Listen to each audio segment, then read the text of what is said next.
Thanks for watching. Don't forget to like, comment, share and subscribe to Mufti Tariq Masood, famous scholar. اس ملک کے لیے جان دینا شہادت ہے، اس لیے نہیں کہ یہ کنٹری ہے، اس لیے کہ یہ کیا ہے، اسلام کی بیس پہ. ورنہ تو پھر امریکی بھی شہید ہو رہے ہیں افغانستان میں، وہ بھی اپنے کنٹری کے لیے جان دے رہے ہیں. پھر تو دنیا کی ہر جنگ میں ہر آدمی شہید ہو رہا ہے، قاتل بھی شہید اور مقتول بھی شہید، اور دونوں طرف کیا ہو رہے ہیں. ایسا تھوڑی ہوتا ہے میرے بھائی، ایسا کرو گے تو کوئی بھی نہیں آئے گا، سارے ہی شہید ہو رہے ہیں. او بھائی، ظالم شہید نہیں ہوتا، مظلوم شہید ہوتا ہے. مظلوم کی ڈیفینیشن کیا ہے؟ جو حق کے لیے لڑ رہا ہو. تو ساری شہادت کا لفظ اتنا کامن ہو گیا ہے نا کہ جو کرپشن میں جس کو پھانسی دی جائے نا وہ بھی کیا ہے ہر آدمی تو شہید ہو رہا ہے. اس کے لیے عقیدہ توحید کا ہونا بھی ضروری نہیں ہے. شرک پہ مر رہا ہے وہ بھی شہید. شرک پہ کہاں سے شہادت مل رہی ہے؟ تو ہر ایک شہید، یعنی اگر کوئی ڈاکو ڈکیتی کے دوران مارا جائے نا، جس کی بہت ہی بری موت ہے اسلام میں، اس کا تو جنازہ نہیں ہے، وہ بھی کیا ہے؟ شہید. اب مجھے ڈر لگ رہا ہے کچھ دنوں میں لوگ خودکشی کرنے والے کو بھی کیا کہیں گے؟ شہید کہیں گے. یہ ٹینشن سے گیا ہے دنیا سے، اور لوگ ترس کھا رہے ہوتے ہیں خودکشی کرنے والے پر. ہائے ہائے بیچارہ، ہائے. مجھے کبھی خودکشی کرنے والے پہ ترس نہیں آتا. آخرت کے لحاظ سے ترس آئے تو ایک الگ بات ہے، دنیا میں نہیں آتا. اس نے جرم کرنے والے کو تھوڑی اپریشیٹ کیا جاتا ہے. ہمارے نبی نے خودکشی کرنے والے پہ ترس نہیں کھایا، بلکہ نماز جنازہ پڑھانے سے انکار کر دیا. ہم کہہ رہے ہوتے نا، ہائے ایک بچے نے خودکشی کی، یہاں 18 سال کا بچہ لٹک کے مر گیا، اللہ مغفرت فرمائے، بہرحال مسلمان تھا. تو لوگ کہہ رہے ہائے ہائے بیچارے، دیکھو اتنا ٹینشن. میں نے کہا کیا ٹینشن ہوگی یار؟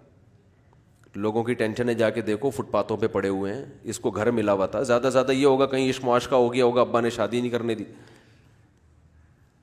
ایک بچے نے خودکشی کی، پڑھائی کا بہت دباؤ، اتنا دباؤ اس کے اوپر، ابا نے بولا، اماں نے بولا، نمبر اچھے نہیں آئے، یہ وہ بیچارہ فیل ہو گیا. اس کا پڑھنے میں دل ہی نہیں لگ رہا تھا. جب وہ رزلٹ لے کے آیا، یہیں کا واقعہ 10-12 سال پرانا، تو جب وہ رزلٹ اس نے دیکھا، اس نے کہا میرے تو گھر والے چھوڑیں گے نہیں، وہ مجھ سے A1 گریڈ کی امیدیں لگا کے بیٹھے ہوئے تھے، اور ہم کیا ہو گئے؟ فیل. تو لٹک گئے جا کے. وہ تو غلط کیا اس نے، اللہ اس کی بخشش کرے، لیکن والدین نے بھی کوئی اچھا بولو نا نہیں کیا. یہ حب دنیا ہے. اپنی اولاد کی تعلیم کی فکر لو، اتنی ٹینشن نہ لو کہ اس سے لگتا ہے کہ آپ کو دنیا سے محبت ہے. یہ جو آج کل والدین بچوں کو بہت شوق سے پڑھا رہے ہیں نا، اچھی بات ہے، شوق سے پڑھانا چاہیے، لیکن شوق کی بھی ایک حد ہوتی ہے. اتنا زیادہ شوق کہ افورڈ کر سکو اس کو. وجہ کیا ہے؟ دنیا سے محبت ہے. ہمارا بچہ ڈاکٹر بنے لازمی، ہمارا بچہ کوئی بہت بڑا سائنسدان بنے تاکہ ہماری عزت ہو، تاکہ پیسہ کما کے لائے. قوم کی خدمت پیش نظر نہیں ہوتی. اگر قوم کی خدمت پیش نظر ہے تو آپ کا بچہ بھی تو اسی قوم کا ایک فرد ہے، اس پہ اتنی ٹینشن میں کیوں ڈالا ہوا ہے اس کو؟ بہت مشکل ہے یار. آپ چاہتے ہو میرا بچہ ماہر نفسیات بن جائے، بہت زبردست نفسیات میں PhD کرے یہ، اور نفسیاتی، یہ مثال بڑی خاندانی ہے، سمجھو اس کو، نفسیاتی ڈاکٹر بن کے لوگوں کی ڈپریشن کا علاج کرے. وہ اب وہ پڑھ نہیں رہا، آپ نے اس پہ اتنا بوجھ ڈالا ہوا ہے کہ وہ خود ڈپریشن میں جا رہا ہے. یہ مثال سمجھو اچھی طرح، جو یہ مارکیٹ میں یہی چل رہا ہے. ماہر نفسیات کی مثال تو ایک ایگزامپل ہے جو سمجھانے کے لیے دے رہا ہوں. وہ خود کس میں جا رہا ہے؟ ڈپریشن میں. اب آپ کہہ رہے ہو نہیں میں نے اس کو ماہر نفسیات بنا کے چھوڑنا ہے، اور یہ کوٹ رہے ہو صبح شام ڈنڈوں سے، اس کو تانے دے رہے ہو، کمبخت پڑھتا نہیں ہے. اس کا مطلب بھائی آپ کا مقصد قوم کی خدمت نہیں ہے، آپ بچے کو کماؤ پوت بنانا چاہتے ہو کہ کما کما کے نوٹ چھاپے گا، طبیعت سے بیٹھ کے کھائیں گے. نفسیات کے ماہر کا تو ایک لیبل ہے، کیونکہ ماہر نفسیات کی ایک ویلیو بڑھتی جا رہی ہے نا. ڈپریشن کی مریض، آپ کو پتہ ہے ڈپریشن اور اسٹریس دنیا میں پھیل رہی ہے، تو ماہر نفسیات کی ویلیو بڑھ رہی ہے، تو خود اس کو نفسیاتی بنا دیا. تو اگر قوم کی خدمت کے لیے بچے کو کچھ بنا رہے ہو، تو قوم کی خدمت تو رکشا چلانے سے بھی ہوتی ہے میرے بھائی. رکشا ٹائم پہ نہ ملے، آدمی کا میٹر شارٹ ہوتا ہے کہ نہیں ہوتا؟ قوم کی خدمت تو بھنگی بننے میں بھی ہوتی ہے. یہ بھنگی اگر اسٹرائک کر کے بیٹھ جائے, ہڑتال کر کے, ایسی ڈاکٹروں سے آدمی کہے گا بھائی کلینک بند کر دو, تم ہڑتال کر لو, اتنا مسئلہ نہیں ہے.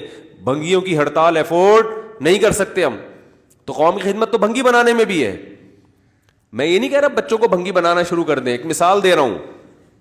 اچھے سے اچھا سوچیں, کوشش کریں بھائی ایک معاشرے کا زیادہ عزت والے شعبے کو فوکس کرنا چاہیے. فقہا نے لکھا ہے کہ ایسا شعبہ کمانے کے لیے اختیار کرنا جس میں عزت نہ ہو, اگرچہ پیسہ زیادہ ہو, مسلمان پہ زیب نہیں دیتا.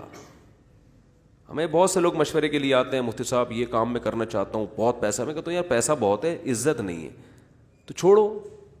عزت سب سے پہلے ہے, پیسہ اس کے. لیٹرین کا انچارج بنا دیا آپ کو گورنمنٹ نے, لیٹرین کا کیا بنا دیا, انچارج. تو آپ بنو گے؟ اکثر عزت دار لوگ نہیں بنیں گے, بولیں گے بھائی کہیں اور لے جا کے بٹھاؤ, میں ادھر لیٹرین میں بٹھا دیا, کتنے لوگ آ رہے ہیں کتنے جا رہے ہیں, سب کا حساب. ناظم بنا دیا, ماہر لیٹرینیات. تو آپ بولو گے یار مجھے کچھ اور کام دو بھائی, یہ کیا لگا دیا میرے ذمہ. ایک خاتون نے مجھے کہا کہ سود کے پیسے آئے ہیں, ناجائز ہیں, تو وہ شریعت حکم دیتی ہے نا کسی خیر کے کام میں بلا نیت ثواب صدقہ کرو. تو انہوں نے کہا مسجد میں لگا سکتی ہوں. میں نے کہا نہیں, اگرچہ خیر کا کام ہے مگر اللہ کے گھر میں ناپاک مال نہیں لگے گا. تو انہوں نے کہا میں نے کہا لیٹرین میں لگا دیں, لیٹرین بنوا دیں. اچھا ہے, جس قسم کا پیسہ تھا ادھر ہی لگے گا. وہ ٹینشن ریلیز کرنے کے کام آ رہا ہے آپ کا پیسہ, ہے کہ نہیں ہے؟ ٹینشن ختم کرنے کے کام آ رہا ہے. تو ثواب یعنی خیر کے کام میں تو استعمال ہو گیا نا. تو خودکشی کرنے والے پہ ترس مت کھاؤ. اس نے کوئی اتنا بڑا, اللہ نے کسی کو غم نہیں دیا ہوتا کہ وہ اپنے آپ کو جان سے مار دے. صبر نہیں کرتے, سارے عیاشیاں دنیا میں ہی کرنا چاہتے ہیں, یہ بھی مل جائے وہ بھی مل جائے, یہ بھی مل جائے وہ بھی مل جائے, نہیں ملتا تو اٹھا کر کے مار دیا اپنے آپ. کوئی حوصلے کی بات تھوڑی ہے. تو ہمارے نبی نے تو ترس نہیں کھایا, بلکہ فرمایا میں نہیں پڑھاؤں گا جنازہ. پتہ نہیں صحابہ نے پڑھا نہیں پڑھا, میرے علم میں نہیں ہے. تو فقہا نے یہی لکھا ہے کہ خودکشی کرنے والے کا نماز جنازہ جو قوم کا مقتدیٰ ہے, رہبر ہے, مسجد کا امام ہے, وہ نہ پڑھائے, بائیکاٹ کرے. عام پبلک کو کہتے بھائی کوئی بھی قوم کا جو بڑا آدمی ہے نا, جس کے جنازہ پڑھانے میں اس کو گویا پروٹوکول مل رہا ہے. اس سے بھی تو پروٹوکول ملتا ہے نا کہ کس نے کس کا جنازہ پڑھایا, تو یہ پروٹوکول اس کو نہیں دیا جائے گا. اور بچوں پہ جس طرح دباؤ بھی مت ڈالیں, پڑھ لے ٹھیک ہے, نہیں پڑھے کوئی بات نہیں یار, گولے گنڈے بیچے گا, کچھ نہیں ہوتا. کوئی گولے گنڈے بیچ کچھ نہیں ہوتا, گھبرائیں نہیں. دنیا سے دل نہ لگاؤ اللہ کے بندو. یہ جو ٹینشنیں تم نے پالی ہوئی ہیں نا, یہ نکالو, یہ کھرچ کے دل سے. دل لٹکے ہوئے ہیں نا یہ بنگلوں میں گاڑیوں میں, نکالو. مسافر خانہ ہے, W11 ہے, لٹک کے جا رہے ہو, جب اسٹیشن آئے گا, اڈا آئے گا, اتر جائیں گے, ختم. کل ایک صاحب مجھے ملے, کہہ رہے 3 گھر آپ نے پالے ہوئے, ابھی تک ذاتی گھر نہیں بنایا, ٹینشن نہیں ہوتی. میں نے کہا دن کتنے رہ گئے. ویسے ہی کورونا کی ایسی ایک وبا آئی ہوئی ہے, اسی میں لپٹ گئے تو اسی میں نکل لیے. اب کورونا تو جوان بوڑھے کو فرق ہی نہیں کر رہا. اور جس طرح سے کراؤڈ ہم سے ملنے کے لیے آتا ہے تو پورا امکان ہے کوئی نہ کوئی اپنا کورونا پارسل کرے گا. مجھے تو ایسا ہی لگ رہا ہے. زیادہ تر وہ لوگ گئے ہیں جو پبلک فگر تھے. کورونا میں زیادہ تر ان لوگوں کا انتقال ہوا ہے جو مجمع میں گھلتے ملتے. زیادہ تر آپ دیکھ لو ہسٹری. تو پبلک پوری کوشش کر رہی ہے, منہ پہ آ کے چھینک بھی رہے ہوتے ہیں. تو میں کہہ رہا ہوں یار ہم تو پھر بھی احتیاط کوشش کر رہے ہیں, لیکن پبلک تھوڑی احتیاط کرتی ہے. کل ایک صاحب آئے, منہ میں گھسے جا رہے ہیں بات کرنے کے لیے. میں کہہ رہا ہوں بھائی تھوڑا سا پیچھے ہو جاؤ یار. نہیں, گھسے جا رہے ہیں لوگ, پتہ نہیں کس طرح سے. سب نہیں ہوتے ایسے, لیکن بہت سے لوگ بات. ویسے بھی انسان کو عجیب سا لگتا ہے نا بھائی, تھوڑا سا 6 فٹ کا نہیں تو 1 فٹ کا تو رکھ لو. جو قدرتی فاصلہ ہوتا ہے وہ تو رکھو کم از کم. تو پتہ نہیں ہے بھائی کب مر جائیں. اور بہت زندہ رہ لیے تو کتنے رہ لیں گے, 60 سال 70 سال, رہ کتنا گیا. یہ ایسے بقرعید آتی ہے, عید آتی ہے, رمضان, ابھی رمضان گزرا تھا, پھر آگے رمضان آ جائے گا. ایسے تھوڑی چند دفعہ اور ہوگا, انا للہ و انا الیہ راجعون. آج جی حضرت مفتی طارق مسعود صاحب اس دنیا سے, دار فانی سے کوچ کر گئے. تو سب کے ساتھ ہوگا یہ کچھ, تو جب ہوگا تو کیا دیواروں اینٹوں سے دل لگانا یار, بے وقوفوں والی حرکت. مل جائے ٹھیک ہے, فری پھوکٹ میں کوئی دے دے ٹھیک ہے, لے لیں گے, دے گا نہیں کوئی, اتنا فری کوئی بھی نہیں ہے. یا بہت اللہ نے دے دیا تو چلو جب سارے کام ہو گئے, اب صدقہ بھی ہو گیا, خیرات بھی ہو گیا, بچوں کی تعلیم بھی ہو گئی, بچ گئے, چلو یار گھر خرید لو, فری پھوکٹ کا, وہ بھی ایک قسم کے فری پھوکٹ کا ہی ہو گیا نا. دنیا میں سب سے بڑا بے وقوف اور احمق وہ ہے جو دیواروں اینٹوں سے دل لگائے. یاد رکھو, یہ میں نہیں کہہ رہا, یہ حدیث کا مفہوم ہے. مسلمان کا پیسہ سب سے آخر میں تعمیر پہ خرچ ہوتا ہے, سب سے لاسٹ میں. اور ہمارے ہاں ابتدا کہاں سے ہوتی ہے؟ تعمیر سے. پیسہ آتا ہی سب سے پہلے دیوار اینٹے پہ لگائے گا. مسلمان دنیا کو مسافر خانہ سمجھتا ہے, وہ کہتا ہے سفر میں جو کیش مزے ہیں وہ اڑا لو, ٹھیک ہے نا, جو کیش مزے ہیں. نبی نے کیا فرمایا؟ یقول العبد مالی مالی, انسان کہتا ہے میرا مال میرا مال. فرمایا تیرا مال صرف وہ ہے لبستہ, پہن لیا اور پرانا کر دیا, اکلتا کھا لیا, فافنیتا ختم کر دیا, بس. جو استعمال میں آ گیا, جو مزے استعمال میں آ رہے ہیں نا کیش, ان کو فوکس کرو. اچھا کھاؤ, استعمال میں آ جائے گا نا. اچھی سواری رکھو, یہ استعمال میں آ رہی ہے. بیوی اچھی رکھو, شریکہ حیات ہے, ٹینشن نہیں دے گی, ٹینشن ختم کرے گی. اچھے خاندان کی ہو, نہیں مل رہی. وہ میرا کلپ بہت چلا تھا نا, شکل وکل آج کل کوئی بھی نہیں دیکھ رہا, روکھڑا. موسیٰ علیہ السلام کے جو سسر تھے انہوں نے کہا تھا 10 سال بکریاں چراؤ گے تو بیٹی دوں گا. حضرت موسیٰ نے فرمایا قبول ہے. فرمایا کہ نہیں فرمایا؟ داغا دکنا. تو 10 سال بکریاں چرائیں, انہوں نے کہا کوئی بات نہیں, خاندانی رشتہ مل رہا ہے بھائی, اتنے بڑے بزرگ کی بیٹی مل رہی ہے جن کا قرآن میں اللہ تذکرہ کر رہا ہے, وہ حیا والی لڑکیاں ہیں.